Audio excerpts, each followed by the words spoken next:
ये काम पॉलिटिकल काम नहीं। कांग्रेस के नेता कहते हैं जितनी आबादी उतना हक। ये काम मिशन के तौर पे किया जा सकता है। मैं कहता हूं इस देश में अगर सबसे बड़ी कोई आबादी है तो वो आबादी गरीब है। राम राज्य समाजवाद तभी संभव है जब जाति जनगणना हो। नमस्कार, राजनीति मेरा विषय नहीं रहा है। पिछले 25 सालों की पत्रकारिता में राष्ट्रीय सुरक्षा, सेना, युद्ध जैसे विषयों पर ही काम किया, पढ़ा, लिखा और बोला। लेकिन मुझे लगा कि यह विषय भी देश की सुरक्षा से जुड़ा हुआ है, इसलिए इस विषय पर भी आपसे बात कर रहा हूं। हम भाग्यशाली हैं कि हम लोकतंत्र का आनंद कई दशकों से ले रहे हैं। हमारे देश में चुनाव होते हैं, जनता जिसे चाहती है सत्ता पर बिठाती है और जब चाहती है बड़े बड़े दिग्गजों को उठाकर फेंक देती है।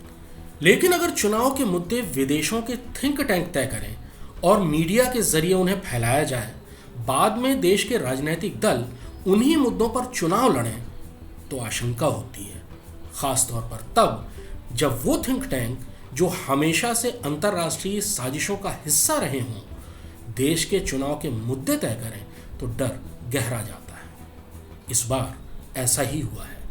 2024 के चुनाव के कई साल पहले अंतर्राष्ट्रीय स्तर पर कुछ मुद्दे उछाले जाने शुरू हो गए थे। इन मुद्दों पर एकेडमिक चर्चाएं हो रही थीं, वेबिनार और रिसर्च पेपर तैयार किए जा रहे थे।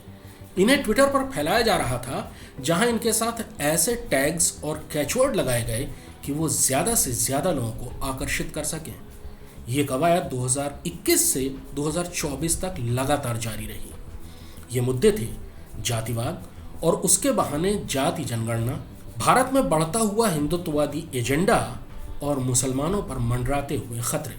ये जो पिछले 10 साल में बीजेपी ने किया है, ये दलितों, पिछड़ों और आदिवासियों की जो हिस्ट्री है उसको मिटा दिया इन लोग। इन मुद्दों को अंतर्राष्ट्रीय मीडिया के साथ साथ भारतीय मीडिया के भी एक खास तबके ने बहुत ज्यादा महत्व दिया। जाति आधारित जनगणना इनमें से वो मुद्दा थी जिसे अंतर्राष्ट्रीय थिंक टैंक्स ने उठाया और बाद में भारतीय राजनीतिक दलों ने हाथों हाथ लिया। इंफॉर्मेशन वॉरफेयर और साइकोलॉजिकल ऑपरेशंस पर काम करने वाले एक ग्रुप डिसइंफो लैब ने अपनी एक रिपोर्ट में ये बेहद सनसनीखेज खुलासा किया है। 3 जून यानी वोटिंग का आखिरी चरण पूरा होने के बाद और नतीजे आने से ठीक एक दिन पहले आई इस रिपोर्ट में कहा गया है कि देश के चुनाव में इस्तेमाल किए गए कई मुद्दे उन नैरेटिव्स पर आधारित थे जिन्हें कई एकेडमिशियंस और विदेशी संस्थाओं ने बहुत सोच समझकर और जबरदस्त तैयारी के साथ कई सालों में गढ़ा था। ये काम पॉलिटिकल काम नहीं है। ये काम पॉलिटिकली नहीं किया जा सकता। ये काम मिशन के तौर पे किया जा सकता है। इन एकेडमिशियंस में सबसे ऊपर नाम है फ्रांसीसी पॉलिटिकल साइंटिस्ट क्रिस्टोफर जेफरलट का। मैं नाम दोहरा रहा हूं, सबसे ऊपर नाम है फ्रांसीसी पॉलिटिकल साइंटिस्ट क्रिस्टोफर जेफरलट का। इन्होंने 2021 से 2024 तक भारत में जाति व्यवस्था, जाति जनगणना, इस्लामोफोबिया और गैर लोकतांत्रिक कामकाज को लेकर कई लेख लिखे। फ्रांस के दूसरे अखबारों ने भी इन मुद्दों को बड़ी प्रमुखता से प्रकाशित किया। खास तौर पर जाति जनगणना को लेकर उनके लेखों को भारतीय मीडिया के एक हिस्से ने उठाया और बाद में ये भारतीय राजनीतिक दलों का चुनावी मुद्दा बना। हिंदुस्तान का एक्सरे करा लेते हैं। कैसे कराते हैं? जाति जनगणना। जाति जनगणना सबको पता लग जाए इस देश में पिछड़े कितने, दलित कितने, आदिवासी कितने और किसके पास कितना धन है। अंबानी के पास कितना धन, अदानी के पास कितना धन, नागर जी के पास कितना धन, कितने वर्ग के पास कितना धन, साफ कर दो। यानी भारत के चुनाव का सबसे बड़ा मुद्दा कास्ट सेंसस, जाति जनगणना, कई साल पहले विदेशी थिंक टैंक ने पैदा किया था। इस तरह के मुद्दों को उछालने और आगे बढ़ाने के लिए तगड़ी फंडिंग भी आ रही थी। डिसइंफो लैब के मुताबिक जेफरलट को 2021 से 2024 तक अमेरिकी संस्था हेनरी लूज फाउंडेशन ने मोटी फंडिंग दी। यही वो समय था जब वो जाति जनगणना का मुद्दा बढ़ा रहे थे। यही संस्था यानी हेनरी लूज फाउंडेशन एक दूसरी संस्था साइंसेस पो अमेरिकन फाउंडेशन को भी पैसा दे रही थी। राम राज्य समाजवाद तभी संभव है जब जाति जनगणना हो। इस संस्था यानी साइंसेस पो अमेरिकन फाउंडेशन ने 2021 से 2024 तक अमेरिका की प्रिंसटन और कोलंबिया यूनिवर्सिटी के साथ मिलकर हिंदू बहुसंख्यकों के बीच भारत में मुसलमानों की स्थिति विषय पर एक रिसर्च प्रोजेक्ट चलाया। डिसइंफो लैब के मुताबिक हेनरी लुस फाउंडेशन ने अमेरिकी सरकार और उनकी गुप्तचर संस्था CIA के साथ मिलकर पूरी दुनिया में अमेरिका के फायदे के लिए काम किया है। इस फाउंडेशन के अमेरिकी सरकार के साथ गहरे रिश्ते रहे हैं। इस संस्था ने अमेरिका के फायदे के लिए एशिया में लंबे अरसे तक शिक्षा और संस्कृति के नाम पर बड़े बड़े अभियान चलाए, जिसमें स्थानीय संस्थाओं को भी भारी भरकम फंडिंग देकर जोड़ा गया। स्थानीय संस्थाओं में यूनिवर्सिटीज भी थीं और थिंक टैंक भी थे, साथ ही मीडिया के घराने भी थे।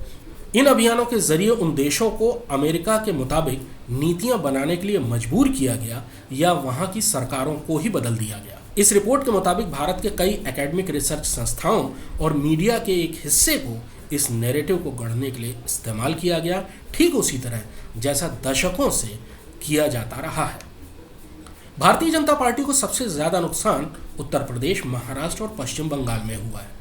उत्तर प्रदेश में जातिगत समीकरण और जाति जनगणना के मुद्दे को बीजेपी की हार का बड़ा कारण माना जा रहा है। पश्चिम बंगाल में मुसलमानों में बीजेपी को लेकर पैदा किया गया संदेह बीजेपी की हार का मुख्य कारण माना जाता है। अब ये रिपोर्ट दावा कर रही है कि इन मुद्दों को अमेरिका और फ्रांस में पैदा किया गया, बड़ा किया गया और बाद में भारत को एक्सपोर्ट किया गया। प्रश्न ये है कि अमेरिका और फ्रांस भारत की मौजूदा सरकार को दोबारा सत्ता में न आने देने के लिए इतना जोर क्यों लगा रहे थे, जबकि दोनों के साथ इस सरकार के रिश्ते अच्छे रहे हैं। अमेरिका के साथ भारत ने पिछले दशक में कई रणनीतिक समझौते किए। चीन के खिलाफ बनाए गए समुद्री मोर्चे क्वाड का भारत मुख्य सदस्य है। भारत और अमेरिका के बीच होने वाला साझा नौसैनिक अभ्यास मलाबार हर साल ज्यादा मजबूत और बड़ा होता जा रहा है। फिर क्यों? फ्रांस के साथ भी भारत ने कई समझौते किए हैं। 36 रफाल फाइटर जेट खरीदे हैं। नौसेना के लिए 26 रफाल और खरीदने पर रजामंदी हो गई है। फिर क्यों? क्या अंतर्राष्ट्रीय स्तर पर भारत का बढ़ता कद और अमेरिका के हुक्मों को नजरअंदाज कर अपनी नीति बनाना इस चिढ़ का कारण है? रूस के खिलाफ वोटिंग करने से भारत ने इनकार कर दी। रूस यूक्रेन युद्ध के बाद कई मौके ऐसे आए जब संयुक्त राष्ट्र संघ में रूस के खिलाफ वोटिंग करने से भारत ने इनकार कर दिया। रूस पर व्यापारिक प्रतिबंध लगाने से भी भारत ने इनकार किया और पिछले 2 सालों से भारत और रूस का व्यापार बढ़ा है, कम नहीं हुआ है। फ्रांस और अमेरिका दोनों ही हथियारों के बहुत बड़े व्यापारी भी हैं और भारत लंबे अरसे से हथियारों का सबसे बड़ा खरीदार रहा है।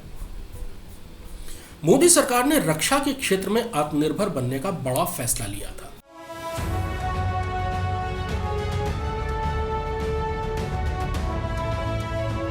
– 2020 के बाद से सेना के इस्तेमाल में आने वाले उन प्रोडक्ट्स की सूची जारी की जाती रही है जिन्हें अब केवल देशी कंपनियों से खरीदा जाना है। लेकिन ये छोटे प्रोडक्ट्स हैं।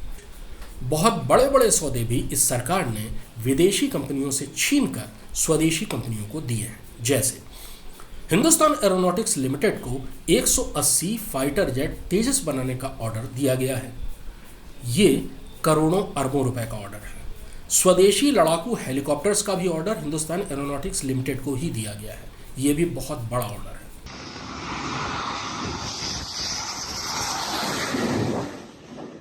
आर्टिलरी तोपें बनाने का फैसला भी किया गया और अब स्वदेशी तोप बनाने का ऑर्डर भी स्वदेशी कंपनियों को दिया जा चुका है। दूसरे स्वदेशी एयरक्राफ्ट कैरियर पर भी चर्चा बहुत आगे बढ़ चुकी है, जिसे देश में ही बनाया जाएगा और ये सूची लगातार लंबी हो रही है। ये लाखों करोड़ रुपए के सौदे हैं जिनसे किसी भी देश की अर्थव्यवस्था की तकदीर बदल सकती है। ये सारा पैसा विदेशी हथियार कंपनियों को नहीं मिलेगा, बल्कि देश में ही रहेगा अगर सरकार और इसकी नीतियां ऐसी ही रहीं। तो क्या ये अरबों खरबों रुपए का हर साल नुकसान इन विशालकाय हथियार कंपनियों वाले देशों के गुस्से का कारण है? और ये कंपनियां दूसरे देशों की राजनीति में दखल देकर अपनी मनपसंद नीतियों वाली सरकारें कैसे बनवाती हैं, ये दशकों से लैटिन अमेरिका, अफ्रीका, यहाँ तक कि एशिया के कुछ देशों में भी देखा जा रहा है।